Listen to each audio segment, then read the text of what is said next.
listening to Mr. Allard's Neighborhood. Small town feel with big time ideas. After all, you are entitled to Brad's opinion. Here's your host, Brad Allard.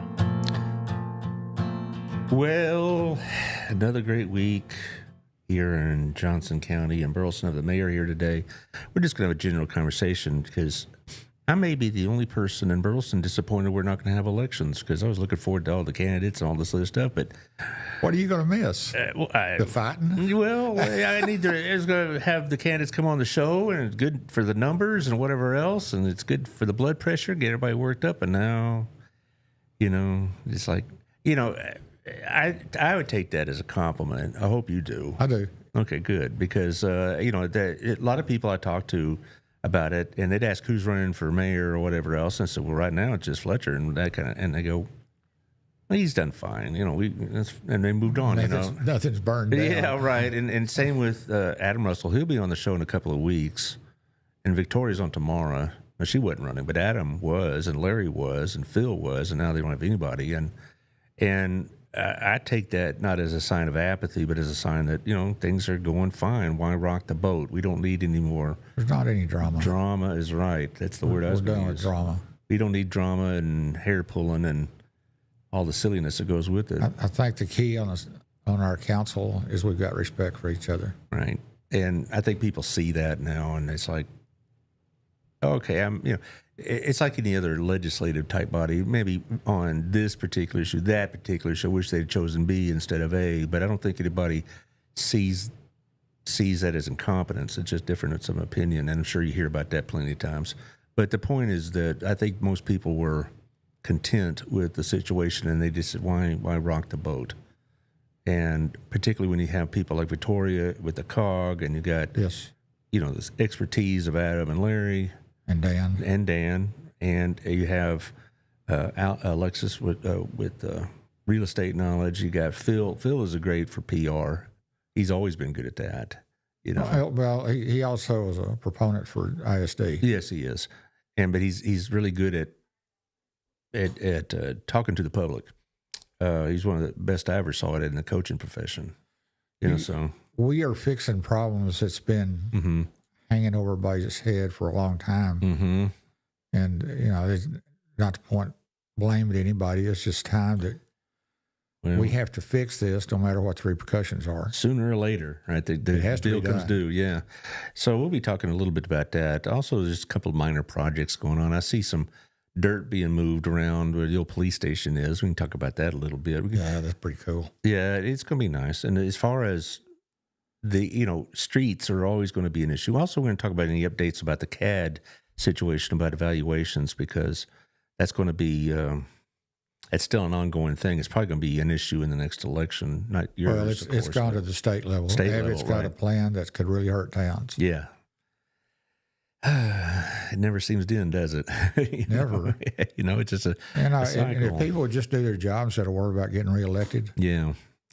Well, let's go ahead and talk about sponsors, because they don't need to be reelected. Everybody loves them. I was just at our place this morning with our Sunday school men. We were talking a lot about the war in Iran primarily, and I don't know if that's going to affect us directly, but it is going to affect the gas situation. It already has affected us. Okay, we can talk about that too. Well, it's the gas. Yeah, but also it's going to be building materials. And we talk about the roads and all this other stuff. Shipping, yeah. Well, we'll talk about that because, a lot of people think that's something that's going on over there, but it has real direct impact on us. But back to our place, since it was a nice visit, we also were talking about the elections coming up and whatnot and blah, blah, blah. But it's a good place to do that. These are good men, and it's a good place to do that. The service is good. They don't bug you all the time. You ever been to a restaurant where they just constantly are kind of hectoring you? They just kind of leave you alone, And they seem to know when your coffee cup is half empty, just come by and pour, and they move on. And then a lot of yak and whatever, We're a bunch of crabby old men. What can I say? They call me Junior at that table. That's how old we all are. Anyway. Oh, come on, Brad. That's just sucking up. Okay. Anyway. Also, not just our place, Gina's. And I'll be there tonight. I'm going to have a little pizza with Jeff Kelly. It's a little sponsor care, I guess. My wife's having prayer meeting tonight in our house. It's her turn to host it, and They're going to pray for you? I hope so. I could use it, that's for sure. But, I think my wife does this on purpose when she says we'll have people come over, because now we have a reason to do all that micro cleaning she wants me to help her with. And, oh, geez, and the yard has just been mowed. We'll go mow it again. Are you going to bellyache through the whole show? I didn't. I got up pretty early. But anyway, I don't bellyache about Gina's Pizza because it's great pizza. It's good stuff. Yeah, and it's a good place to do it. And I look forward to seeing it, Jeff, tonight. Also, our friend Opro Roofing, he's pretty busy now. Spring season's here, and so I would definitely advise y'all to get your home inspected. Call him at 817-734-2756. Opro is, home folks. Yes. And that's a good thing. I really recommend go with somebody local on your roof. Yeah. Make sure that they're doing the job right. And then you got recourse if you have a problem. Right. These guys that come in, you're getting all these calls from somebody that wants to come out and do a bid on your roof. Mm-hmm. Make sure they're local. Well, and just Johnson County, at least just Johnson County, but don't let somebody out here put a roof on and they're gone. Yeah.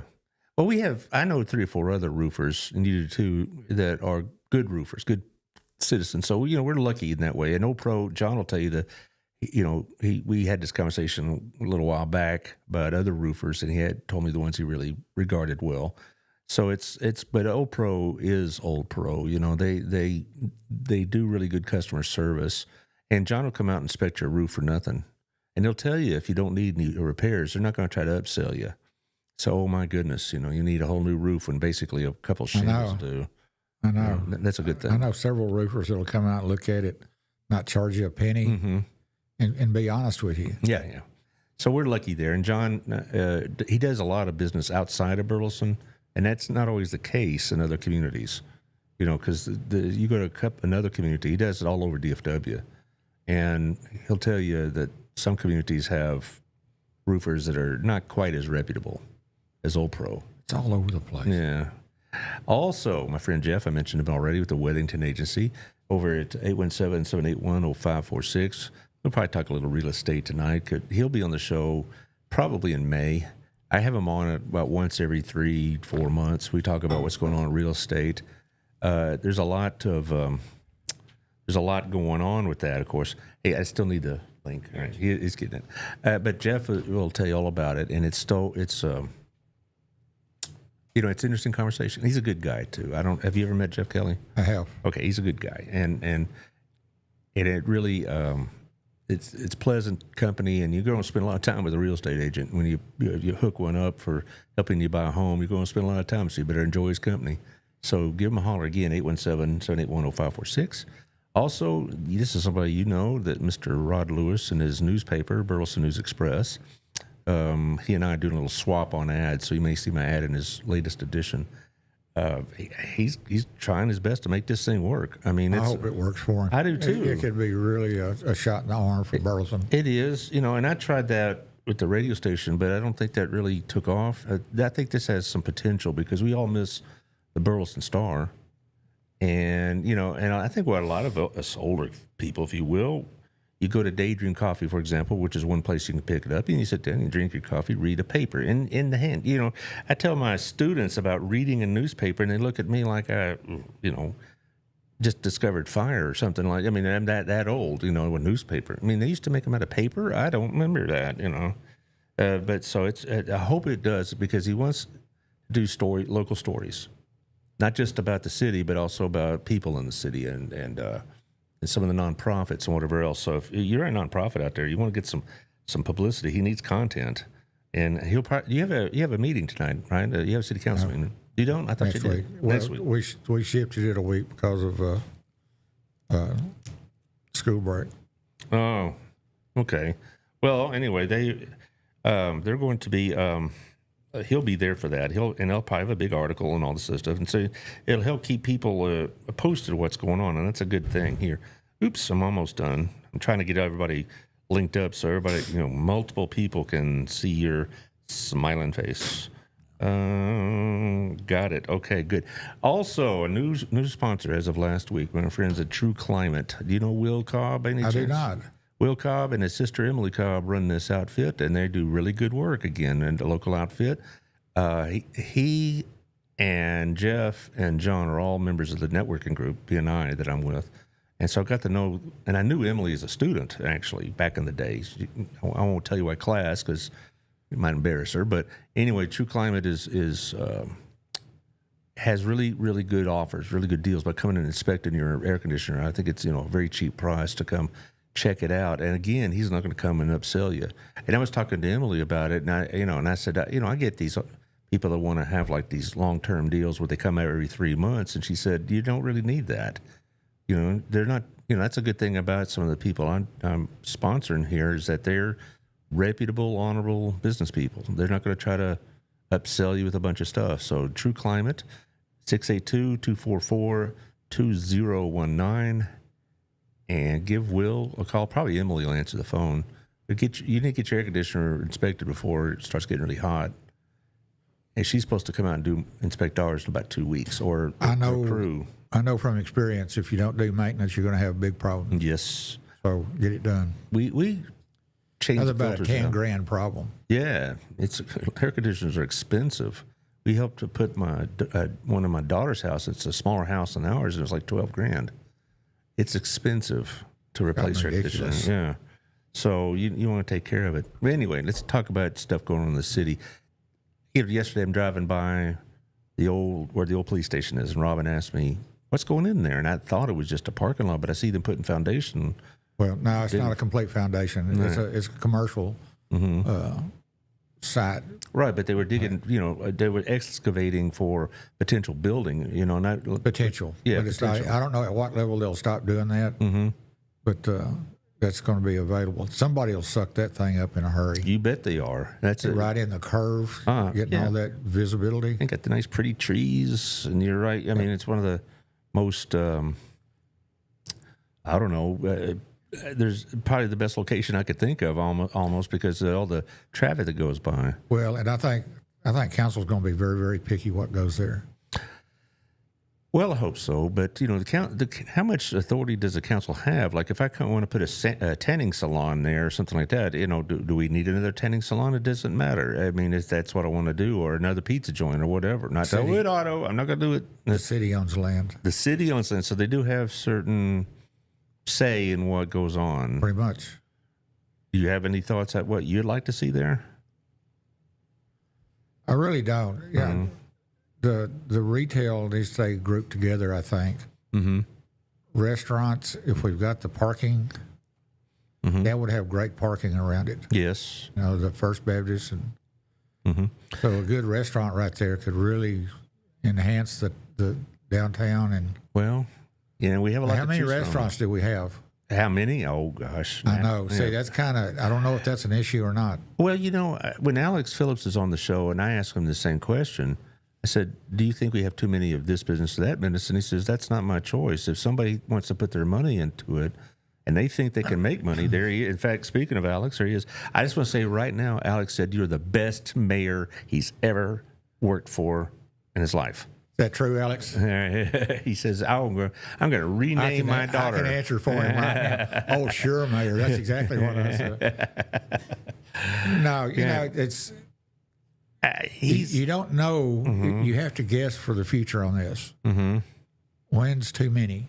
Well, Alex will tell you, said the city doesn't really referee that kind of thing. It doesn't. No. It's but this is a different case. If you own the land and you want to put something, then we're going to have to listen to you. But when we own the land, that could be a different situation. As far as like you mentioned restaurants and all, I'd say, well, we could use one of these or one of those.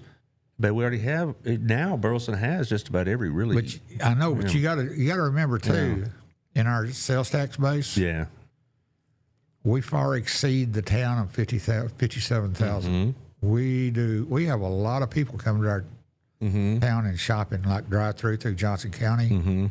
Hot Sounds of Summer is phenomenal. It could support another restaurant. There's a lot of things going on. I don't know. Alex has the numbers. We got the top notch. All right, taking care of that. Says our market is a bit different, as our population is 55K, but our trade market's 350K. I know. And that's. You understand what he's saying? Oh yeah. I mean, because you go to Joshua or Alvarado, they don't have anything like we do. And so a lot of people, all the way to Cleburne, our HEB is better. They don't have a Sprouts. They don't have. Yeah. They don't have things that we do. Yeah. And it's convenient to stop and get it. Well, and then you go to the downtown area, and I know Cleburne's been trying to rev that thing up for years, and it just doesn't seem to get any traction.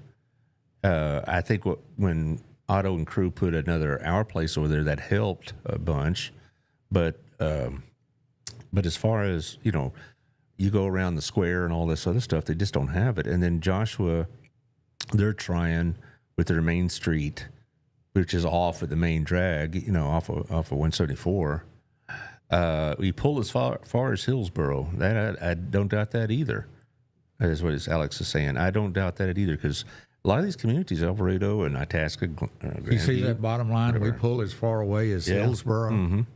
And Cleburne's even struggling too. When you go down there, they have a lot of vacants on that. Right. That's what I was bringing up, is that I don't get to downtown Cleburne as much as I used to. I used to teach a class over there in the spring in the Hill College campus there.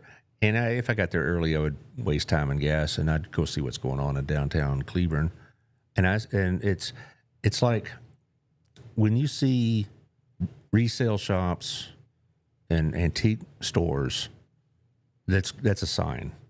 Okay, if you see newer businesses like y'all have in Old Town and active businesses, that's another sign.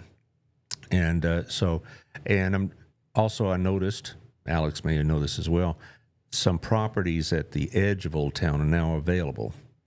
They're going to be sold. I don't know if they've been rezoned or not, because I can't imagine. Well, that had come before council, and I hadn't heard anything. Well, I know there's on the corner. I don't know the name of the street, but it's right by. It's directly across the street from the lumberyard. Okay, in that area, it's south of the lumberyard and porch restaurant. There's some property for sale, and I just wondering if that's been rezoned, because it's right on the edge of the. Not until they ask for it. Well, maybe that's something that's going through P&Z, and don't they do all that work and then submit it to you? You're not there from the very beginning. You just get the end result and recommendations and whatnot, make for approval or not. There you go. P&Z plays a big part in our decision. I would doubt if that's been rezoned, because, like I said, it's right directly across the street from the lumberyard, and it's a city lot and then a house right next to it, and I don't know if they're owned by the same person or not, but maybe that person got tired of, late nights at the lumberyard on a Friday night. Who knows?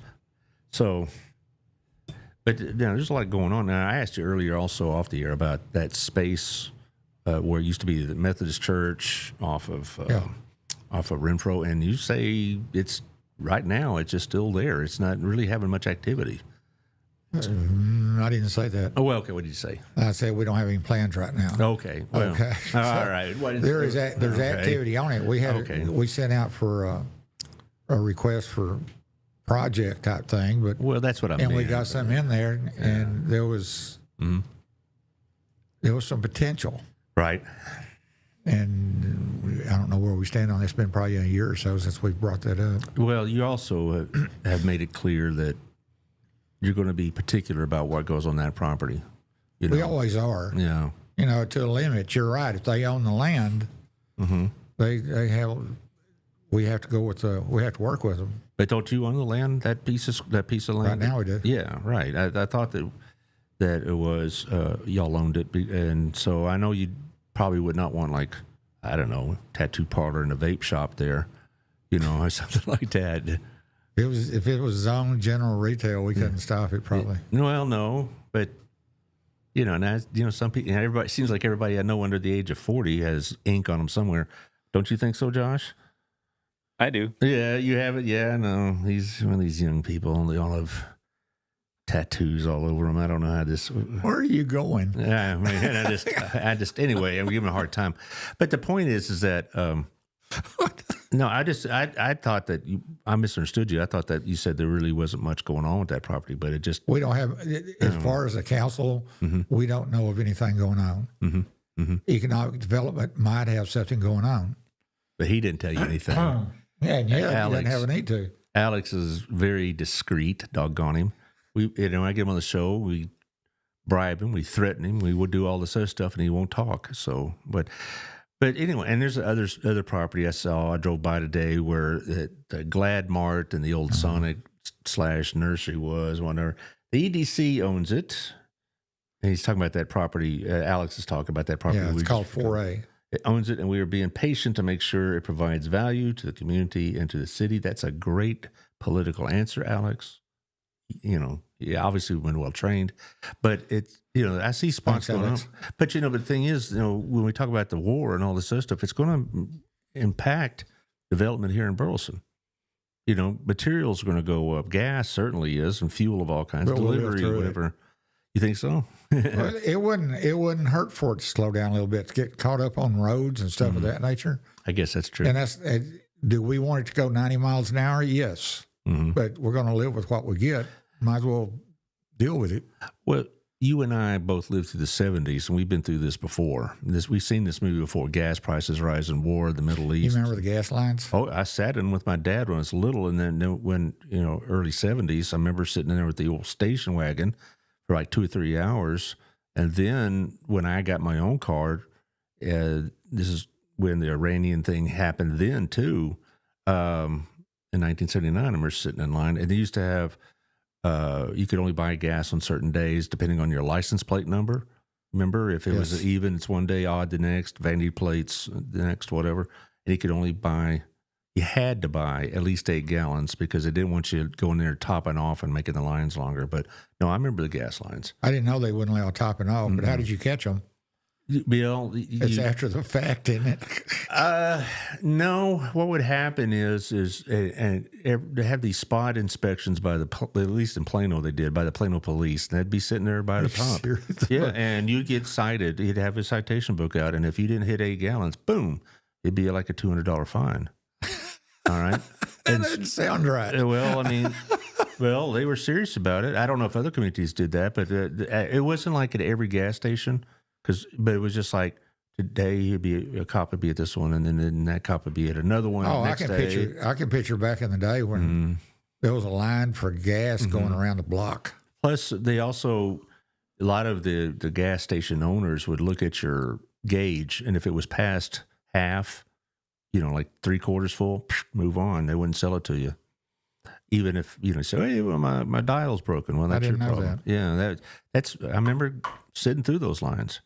And, but with the production we have going, they brought the production back up. I don't think it's going to get expensive, but I don't think we're going to struggle too much. Well, when this is resolved, we'll go back down. And I was talking to my friend John Rutledge, who is in the oil business, and he was at breakfast this morning, and he was talking about it was a lot of mostly speculators driving the price up as opposed to lack of supply. So we got plenty of supply. We're going to have enough gas. It may be more expensive for a little while, but I think replenishing the reserve is going to get expensive. Yeah. Well, and we're using it too right now. Well, and that kind of brings up the point. I mean, we all know how it affects us individually, but how does it affect the city? I mean, it's got to put a strain on the budget a little bit. The city doesn't, exactly. You think about the fuel we need to run police and fire and all the other stuff, and then you have asphalt, which is a petroleum product. So, there's a lot of things going on. Okay, Alex says also, I was mentioning that project at Summercrest a few minutes ago, the project, which is the one that used to be a gas station, Glad Mart, and used to be a, Sonic, and then became a nursery. The project at Summercrest is still moving forward, but retail is tricky, and we don't have to look at abandoned buildings at least, and that's true. It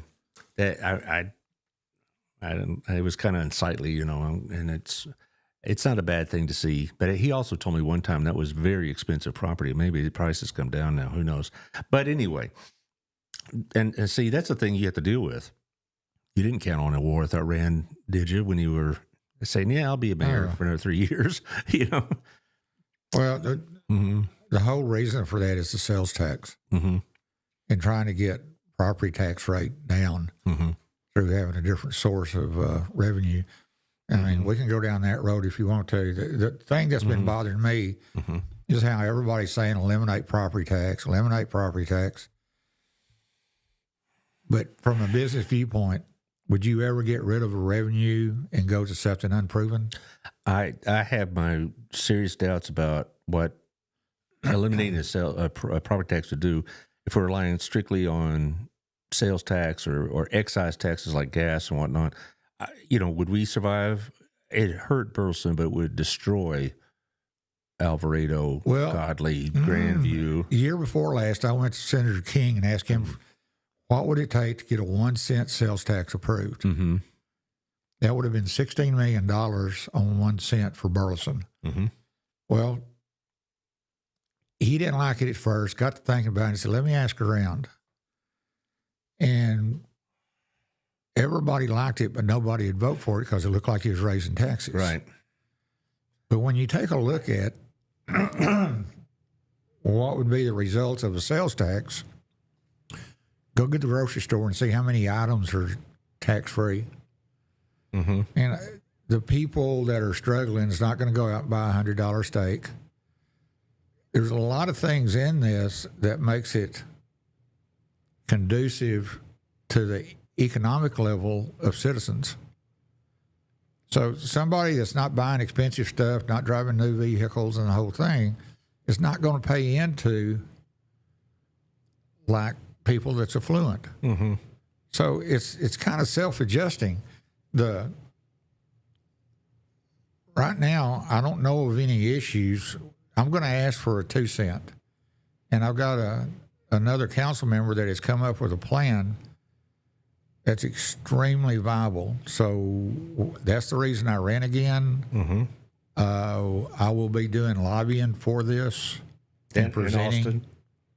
Or is it this 2 cent sales tax would have to be ratified by the voters in this town? It depends on how it's presented. Okay. This is going to be on M&O with a cap. In other words, we're going to keep council from budgeting what they think they're going to collect. They can only budget what historically they have had and kind of bring that in. I know our city manager, his concern was the fact that revenue from a sales tax is volatile. Mm-hmm. In other words, you go in and budget something, now you don't have the money. What we're doing with a cap is preventing towns from using more than what they're going to collect. Yeah, we were talking about this a couple shows back about the Central Appraisal District putting like a 3-year freeze on valuations, and then Governor Abbott wants to do 5 years. Oh, that'd kill towns. Yeah. And you're going back to the small towns. Let me finish on the other side of it. Mm-hmm. In Joshua, Mayor Kimball called me up and said 1 cent in Joshua historically would have been $900,000. And I said, well, what's your public safety budget? And he said, $1 million. That's police and fire. And he said, yes. He said, so you're telling me that 1 cent would cover your public safety? Nearly. So it's what I'm learning from around is this is very, very viable. Now let's go back to the soundbite, eliminate property tax. Mm-hmm. They don't have a plan. They've got a bottom line, but no way to get there. The sales tax that I'm wanting to do, and I'm getting a lot of support for, is a starting place. Have you, the business owners, have they had any objections? I really hadn't got to that level, but take about what 2 cents is. Mm-hmm. 2 cents on $1. That's 2 cents. Mm-hmm. $100, I think, is $2. $2. You're not talking about a whole lot of money. Now, when you go into the grocery store, a lot of that stuff's already tax-free. Mostly, yes. Yes, so that's going to help the people down at the bottom because we're going to get the rate down, but they're not increasing it because of their food. It's very, very viable. Now, there's going to be some discussion about this. I need the people's thoughts on this, and we hadn't kicked off on this yet. We need to get past the election, find out who I have to deal with. But a lot of people on council is wanting to go to Austin and fight for this. Where I'm going to start out is I'm literally going to every county and having a meeting with all the mayors because we're going to spread this out. We're just not going to go to Austin and start begging for a different revenue for cities. We're going to go to the mayors and tell them what we got. And if they like it, and it does what we think it'll do. And here's something else: we will have a program that we can send out that you can plug in your historic values and tell you how it'll affect your town. So I'm really pleased with what Larry has developed this, Larry Scott, and I am absolutely amazed at what he's done with this. And we have thrown it out in front of people, the good, the bad. We go back, we tweak it. This has been a very asserted effort by Larry.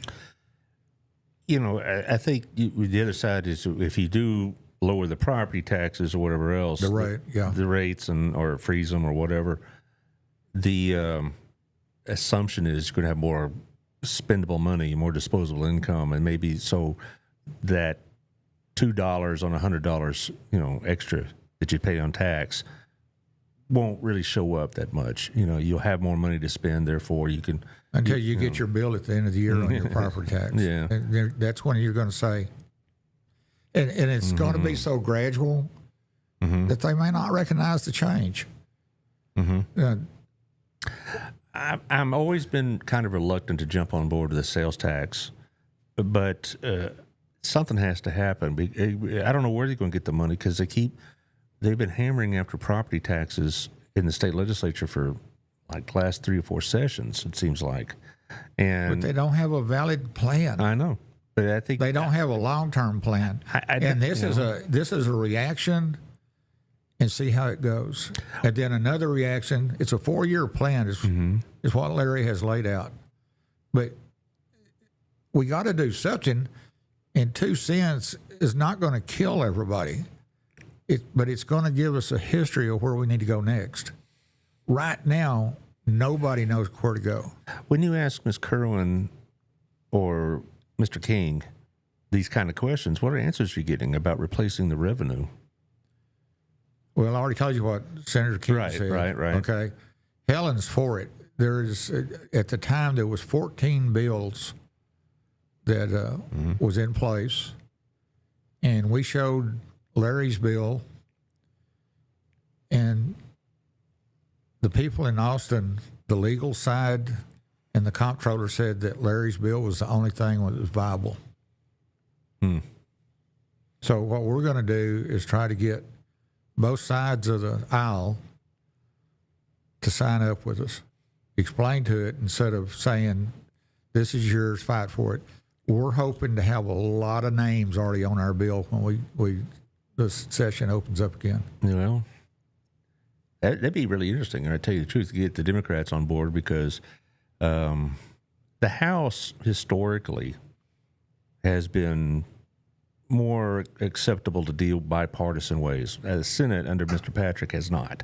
So that's where your fight was going to be, is in the Texas Senate, because Dan Patrick is dead set against property taxes, but he's also dead set against raising taxes, tax rates of any kind. Have you ever noticed on the dais when we're having meetings how I try to get everybody's opinion and bring something that's middle ground? That's my job. Well, Dan Patrick doesn't do it that way. The House Speaker... We don't know yet. We don't know yet. When we sit down and get a chance to present this to him, we will take what he doesn't like about it and go tweak it. Oh, well, I hope you do. I know that... I'm not going to accept... I'm not going to accept, well, it's just the way it is. No, I understand. And I admire the fact that you're going to take the fight to it, and you're going to bring it up, and you're going to, go down there and not just assume that it's a lost cause. But I just think you'll make some traction in the House, because you're going to have a lot of people that are very concerned about, the property tax situation and whatnot. But we'll see about the Senate. We'll see about the Let's make one other statement. We have World Cup coming. Yeah. Where would we be at right now if we had this tax program in place before this started? Well, you'd probably be able to pave a few more streets, something like that. Yeah, right. That whole deal in Dallas-Fort Worth, one playoff game, one game is as large as our Super Bowl. Well, don't be surprised if we get a couple more games, because I've been reading that they may pull the World Cup out of Mexico. because of all the violence going on, and because one of the most dangerous areas has 2 World Cup games scheduled, and so the World Cup folks are saying maybe we need to. Well, the hotel's already booked up. Yeah. So Well, you're going to see, short-term rentals getting hit. That's going to be a problem. That really, I don't think a lot of people realize what's about to hit them with that World Cup. I mean, it's amazing. It's more than the Olympics even. We talk about a Super Bowl. We get a whole week of that going on, and we're going to have like 3 or 4 weeks of that going on. And when you talk about the Olympics, it may be the only thing I could think of that's as comparable is that. We got the Olympics are going to come back to America in 2028. They're going to be in Los Angeles, and they're already messing things up already. They have already raised the minimum wage. We're going to have to get focused here. I know, but that's a whole mess over there. But I'm saying that I don't think the people of Burleson they think it's something over in Arlington. I don't think they realize there's going to be a wave coming here, and we're going to get some of that. I won't be driving to DFW. Neither will I. Plus, I don't know of anybody personally, but I wouldn't doubt for a minute there's going to be people that are going to do Airbnb kind of housing, short-term rentals here in Burleson. What is our policy on short-term rentals? Well, we don't. They're supposed to register, but we know they don't. There's not a whole lot. I mean, according to the states, there's not a whole lot we can do about it. Yeah. So, well, I mean, I'm out in the county a little bit, and I have no intention of renting out my house, but I wouldn't doubt. Well, see, that's what I've been wondering. Yeah. Everybody's rented up around the stadiums, okay? I wonder how far the hotels are filling up outside of DFW. Well, from what I read, it's not just Arlington or the mid-cities. I mean, people are going to have to make a drive. The only thing in my experience that would be similar to that. This is much, much smaller in scale. But back in the 80s when I was at Baylor, we didn't have much hotel space in Waco. And so people would have to book up in Temple or Hillsboro or China Spring. I think it's going to go that far. Yeah, and that was just what you expected. And now that they have more hotel space in Waco, it's not, they don't do that as much. But as far as Arlington, Waco they're going to get traffic from this. I don't doubt it, because some of these people come here and they'll rent cars or, I don't know, borrow them, steal them, whatever they do. And then they'll drive at least an hour for the World Cup. I'm on the board of the TRTC, and I'm privileged to hear the updates on the FICA and stuff. It's the FISA. I mean, it's pretty amazing. They're doing practice runs around the stadium. Well, you think about like a typical Cowboy game. People are driving in from Frisco and Plano, or they're driving in from Weatherford or whatever. So that's going to be an ongoing thing. I mean, I just don't think people realize just how much money DFW is going to get from just those soccer games. And Burleson's going to get a little piece of that action, I'm quite sure. Because, they'll maybe looking for a place to stay, because, they're not playing games every day. There's going to be almost like a 4 or 5 day gap between games. And the thing about it is, so they'll need something to do, right? And where we're at, how do you project how much business we're getting? I mean, the restaurants have to, we got to bring more food. How much? Well, we have no idea. How do you know?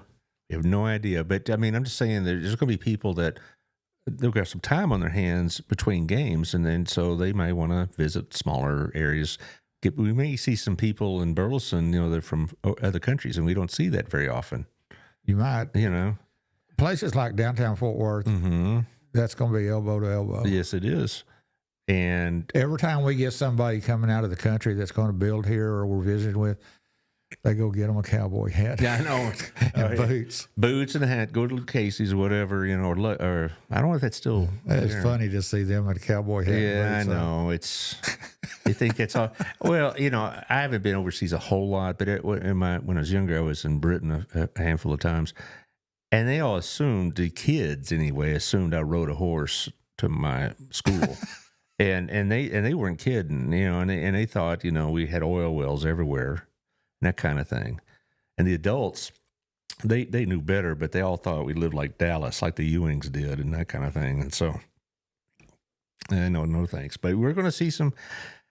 We're going to have some guests here in this town. It's going to be good. And unfortunately, those Fort Worth hotels, the Hampton and all that, right on our city doorstep. I know we screwed up years ago. Yeah, I bet they'll get booked.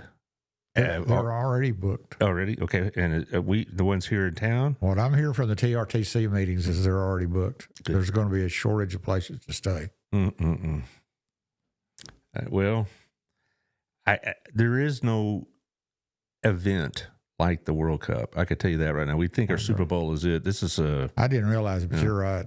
Yeah, it's immense. And I hope Burleson gets a piece of that action. We will. Well, and then we could, like you said, maybe pave some more roads with it or whatever else, which brings up to another topic. Roads are a very eye-glazing subject, we talk about roads. But I bet that's one of the biggest areas of conversation, let's say, you have with the clientele, with the citizenry is roads, right? When I was talking with Victoria last time, and I'll bring it again tomorrow, she was talking about y'all are having to make some pretty difficult decisions about roads. Prioritizing which ones. Yes. We had to cut back on our capital improvement plan. Right. And it's not anything we've done. It's just, it's amazing what our finances have happened. I mean, now we're not building as much as we were before. We've got developments going in that we have to service with utilities. And it's going to be great. We're set. The future looks really, really good. But getting to that point is going to be tough. Well, I was joking with the superintendent of Joshua Schools on the show back in October that they're going to, build schools in the city of Burleson. And I said, very shrewd, because doesn't the city have to, even if it's Joshua ISD, it's still city of Burleson, and you have to provide the infrastructure. We're having to put a road in. Yeah. And water and whatever else, and, all those things. And so that's an expense. And, and I keep going back with one road in particular that has a concern for me, and we talked about it multiple times over by 714. Now that the Heights Church is built in there, something's got to happen there, because it's a fairly Dobson. Yeah, Dobson. Yeah, it's a fairly decent sized congregation. So at least on Sundays and maybe Wednesdays, it's going to be an issue. So we have this pot of money. This is figuratively speaking. It's not in a bag in the back of your office or something like that. Yeah. I hadn't looked. But here's how much money we have, and this is how many projects we have. So what the council has had to do is prioritize what we're going to do. How do y'all come to that priority? I mean, because you have 7 people, I'm sure have 7 opinions. How do y'all come to a consensus on which road? Well, some of them are already budgeted in. Okay, so those are safe. But you also got to look at how bad that road is, and we're talking about repairing. How bad that road is, how much traffic's on there. It plays into it, and it's a hard decision, and it changes. When something can happen over here and something goes really, really bad, we have to go react to it. It changes. It's a hard gig. Yeah. And I have a staff that can handle it. Well, I doubt that you in the executive meetings or when y'all are discussing which road to build, it gets very amped up or heated, but I'm sure it really doesn't. Yeah, I'm sure y'all are extremely professional, civil, cordial, all of those words. Everybody on that council has common sense, but they all have probably this is important, in my opinion, more important than the others. And so you have to, I'm sure there's a lot of compromise going on, which is the way it's supposed to work. That's what I teach in my government class, is that what makes this whole thing work is the ability to compromise. Yes. But if you went and looked at some of our projects and how on target we are with budgeting for the project and actually being under and being able to move that money that we're not using over to another project, Eric Oscarson does that really great. And we've got a capital engineer, Randy, he's a new guy, that he has really stepped up. Another thing we've really gone after is available grant money. We have 3 individuals that's been around grants now. We didn't have that before. Eric and Harlan, and Randy, they've all dealt these grants, and the parks have started utilizing the grants more and more. For people who don't realize dealing with grants, that is not just fill out the form, hit submit, and wait for the check. It's a pretty you have to walk in with your hat in your hand, and that's another thing about the lobbying thing. Yeah, to get these grants, you have to have a fairly detailed application. It takes a lot of work and patience. Because I remember when I was in school business, we had a woman that wrote grants all the time, and people would say, "That's all she does." I said, "That's all she can do." Because writing these grant grants, yes. yeah, and it's very detailed and meticulous process, and there's no rush to it. And there's competition out there for it too. Sure, you put it all together, and then you wait, and it could be months. Let me tell you, the biggest thing that's going on right now is the county. Mm-hmm. We had a $60 million county bond that passed. That was to prep all these TxDOT jobs. It was a master plan and to prep all the jobs in such a way where we go to the federal government saying, this is what we've done. Mm-hmm. That $60 million has the potential of getting us $554 million in projects. All at once? Well, no, you can't do it all at once. Right, that's what impossible. I was thinking, yeah. But over the course of time. Then when it goes to TxDOT, they'll get paid by the federal government to do the work, which they love. Then the time frame is on TxDOT. But I do know, even in a small grant, like that's how my wife got a job at BISD, by the way. I told you about the credit recovery program before. Yeah. That it was done by grants. And we got firefighters with grants. Right. But they only last 3 years, these grants, and then you have to kind of pick up the tab yourself or do it without it. And but a lot of that grant money for my wife, for example, that was buying hardware and software and stuff like that. So it was a sunk cost, and they just had to pick up her pay. But relying on grants is great, but it's also time consuming. You don't rely on them. Well, I know you don't. You take what you're given. Right, but it's a time-consuming process, so people need to understand. You say, well, we'll get grant money. Well, yeah, you might. You probably will, but it's going to take you a while. So, you better just be patient about it. Well, and we had one congressman, he didn't like giving out earmarks. Okay? We got a new congressman this year, so... That does. It does. Jake Elsey? Jake Elsey is also the chair of the appropriations. Ooh. Yes. Nice to know. We're coming out ahead on this. Have you met him? I mean, yes, he's a good guy. I haven't met him at all. I wouldn't know him if he walked in the door, but I mean, other than his ads, but he's a good guy, and Roger's a good guy too. He just there's a mindset there. Yeah. Well, we'll see what happens. Of course, the election's coming up. It's going to be interesting, because but I don't even want to speculate on that on this show. I can wait till October before I do that, because it's going to be a mess. I am glad, though, for us. We did save the money on the elections. How much would an election cost the city? A typical election? I think the number's around $70,000. Yeah, $70,000 to run an election. People think if one person would have ran, it would have still been $70,000. Yeah. And to explain some of this, is the voting machines have to be reloaded. Mm-hmm. You have to secure that, and everything that goes into this builds up day by day. Even if nobody shows up to vote, you got to sit there with it. Yeah, it does. The security of it and maintaining the integrity of the election is the big thing. I haven't heard about the school district at all. I know they had. They didn't have an election either. Yeah, that's what I heard, but I didn't. They're so low key about things. They like under the radar.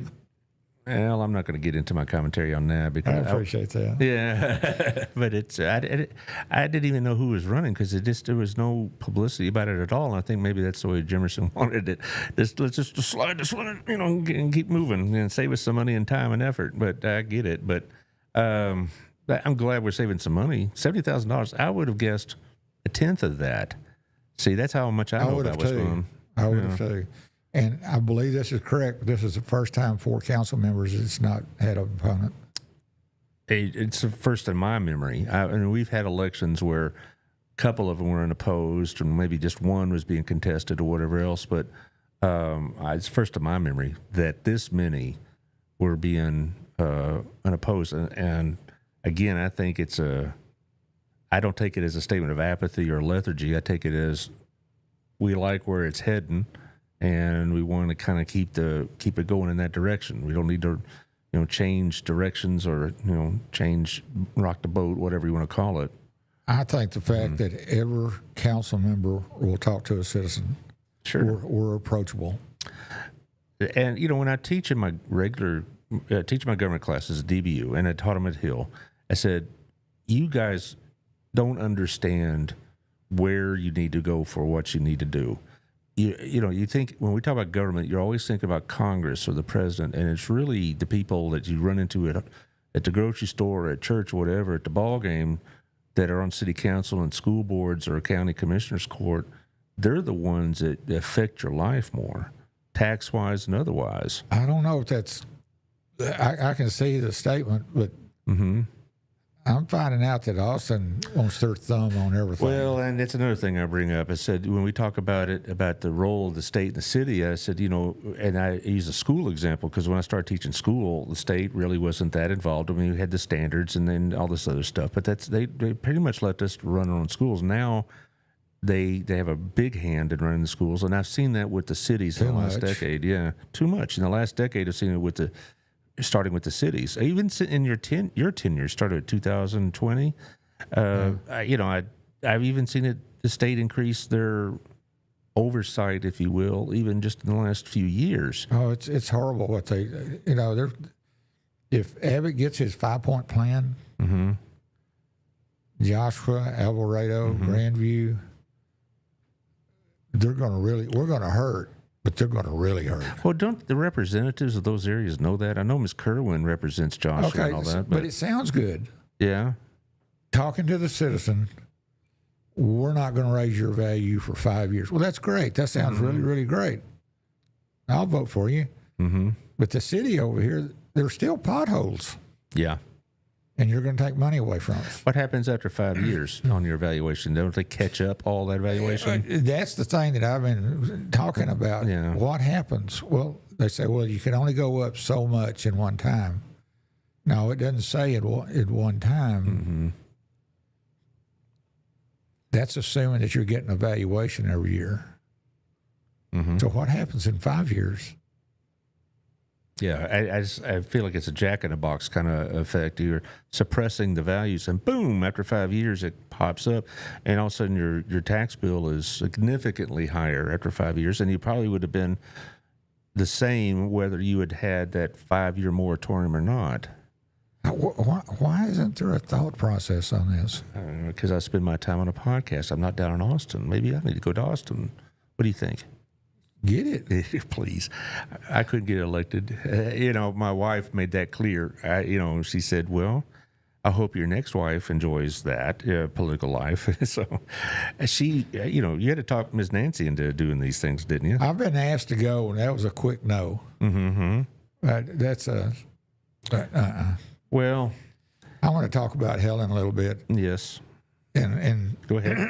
Well, there's one thing about being an elected official, you really don't learn the job until the second term. Right. And that's what Helen's gone through. She trusted people that just absolutely was lying to her. And she knows that now. She's lived through the first session, and she knows she's going to be better in the second session. No, we need her. Well, yeah, usually it's almost like the first session, the first 2 years is almost like a probationary period or training period, if you will. I mean, how long did it take for you to finally get a grip on the job? A couple of years maybe? I mean, all the ins and details and learning what the job was about. But where I was blessed was when the mayor of North Richland Hills called me up and asked me to be on the board. And then I go off and I start meeting these other people that's got connections, like Tom Vandergrift's son, Victor. He is into everything, and he's become a good friend, and he points me in the right direction, and this is who you talk to for this and this. It's not just learning the job, It's the connections that can help your town. Well, it just, anytime you take on a job like yours, it takes a while. When I was doing the state board for educator certification, I was swimming the first year trying to keep up with, I didn't know the dialogue or the terminology. I didn't know all the details of how you do things. All I knew is I showed up and nodded my head a lot the first year. And then after about a couple of years, I started figuring out what the vocabulary meant, and here's how the processes work. Acronyms. Oh, Lord, yes. And then also, what can and can't be done. Because I'd come in and say, hey, how about this? And they go, well, here's the reasons why that can't happen. And after a while, I realized, okay, this is possible. This is not really something I can do. How many times do you want to go back to Mr. Mahaney and belt him one for talking you into whatever? Wasn't it Carter, your friend Carter? Yeah, it was Carter, my buddy. Yeah. And he did it. He did it on Valentine's Day, so that's a special day for us now. Well, I'm sure thanks a lot, Carter. This has been a job that's been the toughest thing I've ever done. Even more than running a business. Yeah. Okay. Or takes us door. When you make a bad decision in business, you don't have 20,000 people mad at you. I guess. Okay. Yeah. And that your decisions on stuff, council decisions on stuff, how many people it affects. Mm-hmm. It's not just about you. It's about all these other people out there that my heartache right now is people that can't afford their house payment. Mm-hmm. But what do you do? I mean, Fort Worth went in and started building homes for the homeless. Right. And every time Austin did the same thing, went $7 million for a hotel and redid it for the homeless. Right. And it turned into crack houses. Right. They're run down. Now they got to fix them. Right. So just giving them a place to live, that's not the answer. Well, our friend, the mayor of New York City, is going to find that out very quickly, but that's his problem. Here's the thing. My experience with decision makers really was with the school system. And there were people that were so critical of how the school system handled the COVID situation. I'm like, who would have known how to handle a situation like that? And it's almost like they expect you to be clairvoyant, to be able to see the future, what the impact of the decisions will be.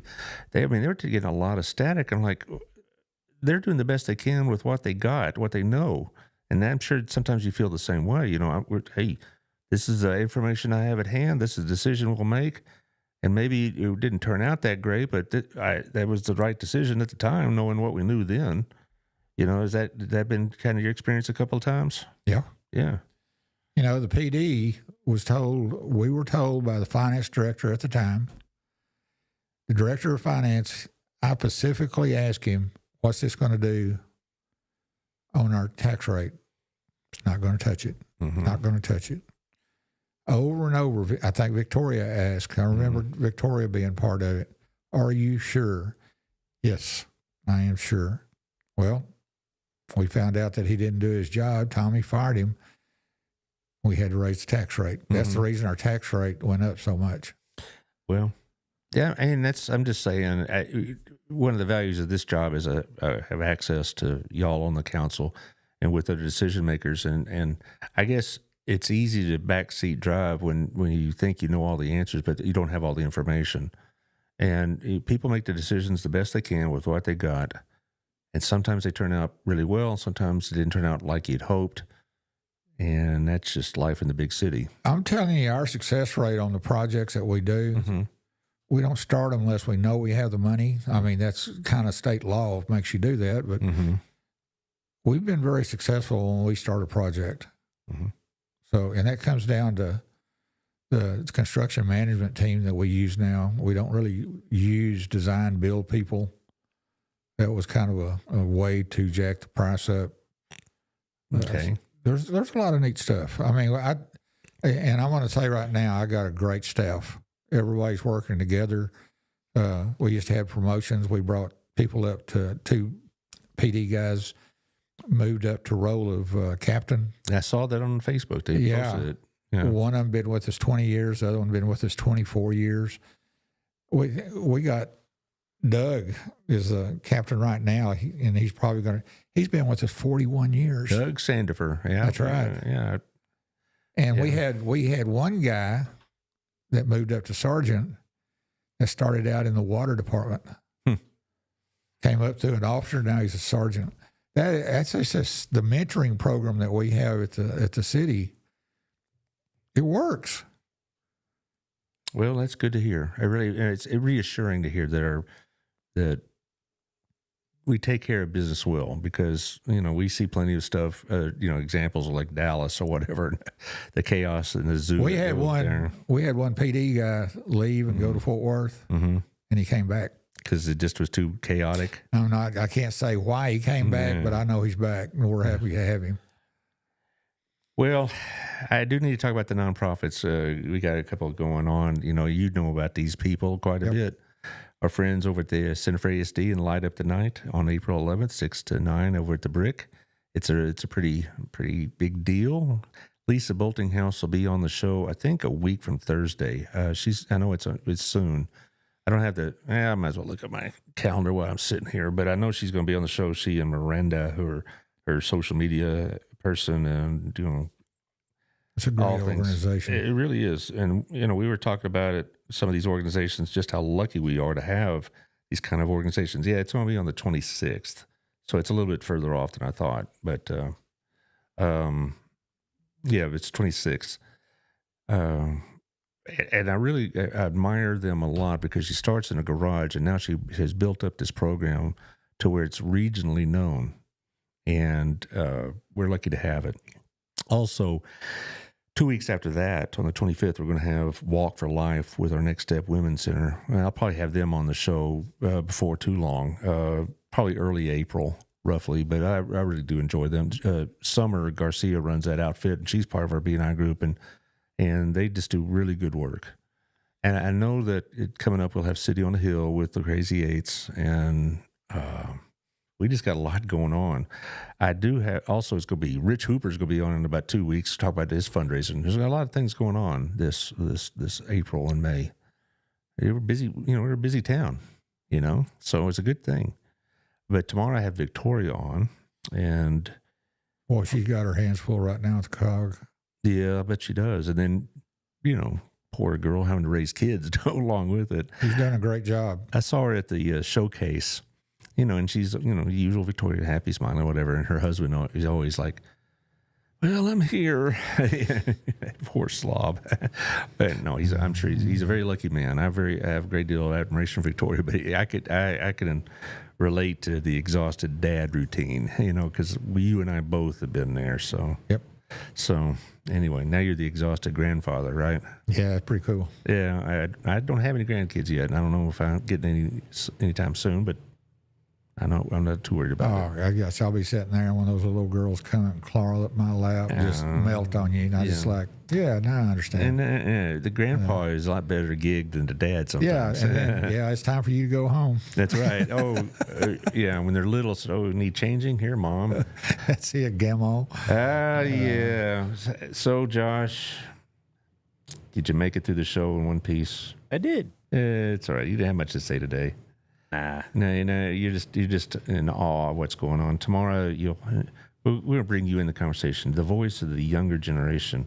I got you. All righty. All right. Thanks for coming, Mr. Mayor. I appreciate what you do for our city, and I hope you're successful in what you're trying to do with the state. Good luck with that. If you can get Dan Pack to change your mind, that'll be something. We'll compromise with him. We'll figure out what we need to do. Or if he fails to compromise, take a bat. No, if I get about 100 or so mayors calling them up, maybe that'll make a difference. I hope so. Because I know that that's what it takes is lobbying and if you're just going to go to persistence. Austin and talk one-to-one, you're not going to make a dent. Yeah. What you got to do is get their attention, and I think this is the way we're going to get the attention. I hope so. Well, we'll see y'all tomorrow at 11, and y'all take care. And thank you, Alex, for jumping in, and we'll see y'all tomorrow. You're listening to Mr. Allard's Neighborhood. Small town